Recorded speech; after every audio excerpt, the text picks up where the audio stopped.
Alright guys, this is my fresh out of the theater reaction to Final Destination Bloodlines. Fresher than the semi-stale popcorn I was served. No, but seriously guys, this movie was, in my view, easily the best of the Final Destination movies.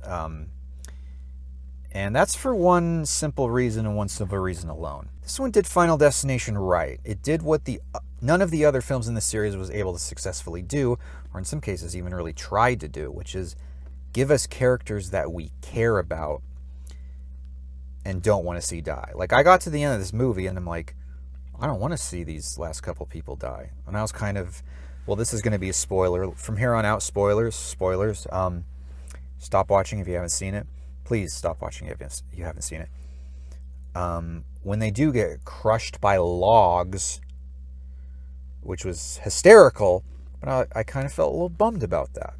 It's such like an obvious improvement over what the previous movies have done or failed to do. You know, the only one that even really came close in my view was Mary Elizabeth Winstead in the third one. But that was less to do with, you know, that being like a great character or it being well written, and just it was because it was Mary Elizabeth Winstead.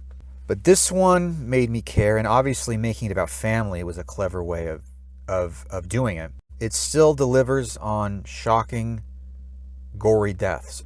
Oh boy, does it deliver. This movie was really well directed. I don't know who directed it. Directed by these two guys. I don't know if they're brothers. I think it was directed by the Rousseau brothers. Or maybe it was the Duffer brothers. Or the Walker brothers, aka Messrs.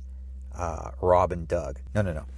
In all seriousness, guys, it was very well directed, and I noticed right from the beginning, this is what got the movie on my side almost immediately. It was the cinematography. It was the way this film looked. Because I sit through these trailers and every movie looks the same. Every movie is dark, you know, even films where the tone doesn't really call for that, like something like that new Annabelle movie or whatever, where it's just ridiculous. You know, you have this like campy, silly tone, and it looks like a, you know, it reminded me of like Star Trek Area 31 or whatever that new show is. The look of it is like dystopian. But this movie, it starts off and it's like everything is brightly lit. Everything, and it was such a breath of fresh air. It's brightly lit. It looks like the old ones. It looks like the older ones. It feels like the older ones. It doesn't feel like some new thing. It's like right in line with those ones. But it improves upon it. It does it better. The deaths in this movie are fucking crazy. Like, it did not skimp out. It's got some clever twists. It keeps you guessing the whole way. I think it plays with the idea of the series almost better than any of the other ones in terms of like the fear of just regular objects and how they can kill you and keeping you on your toes as far as who's going to die or how they're going to die.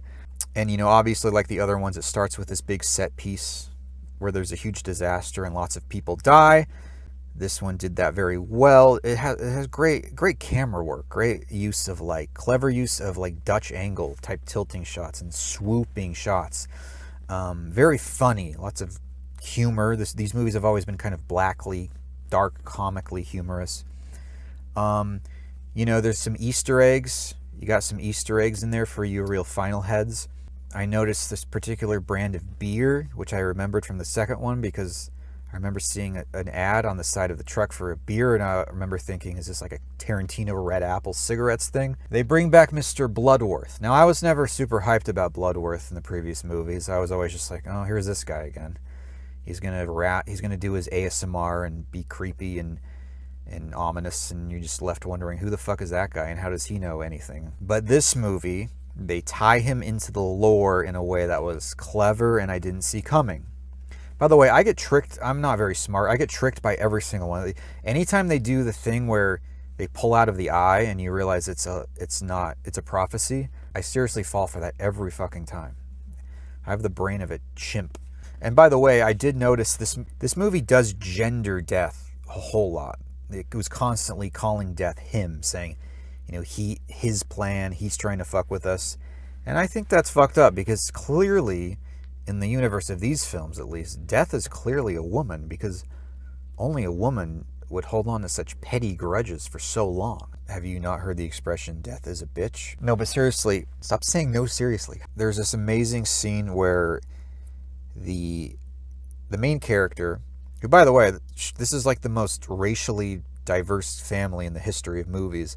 But the main character, who I think is like Span Asian or something, she goes to visit her grandmother, who's holed up in this shack. You know, you can really tell that the people who made this like are fans of the series, because there's lots of callbacks.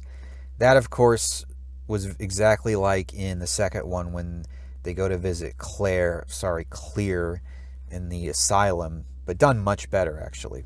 She's put herself in this bubble where she's managed to cut herself off from the real world and escape death for years and years and years. But then, of course, she dies in a fucking awesome scene where she gets a weather vane, blows her face open. But it does create kind of a jarring tonal thing, because there's these like ridiculous deaths, and then it always immediately cuts to like a scene where everyone's grieving and there's sad piano music playing. So it's kind of a weird tonal balance. Then you get to this hospital, which is a great location for one of these movies, because hospitals are fucking creepy places, you know.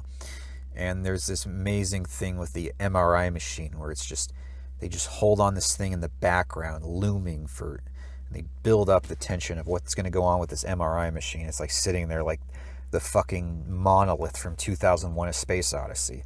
Not sure about the accuracy of them touching one key on a keyboard and it suddenly superheats and becomes a magnet that creates a black hole.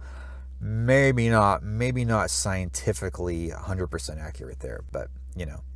This is the same franchise where a LASIK laser was able to slice through a woman's fingers. So yeah, Final Destination Bloodlines. I say leave it there. I don't think it's going to get any better than this.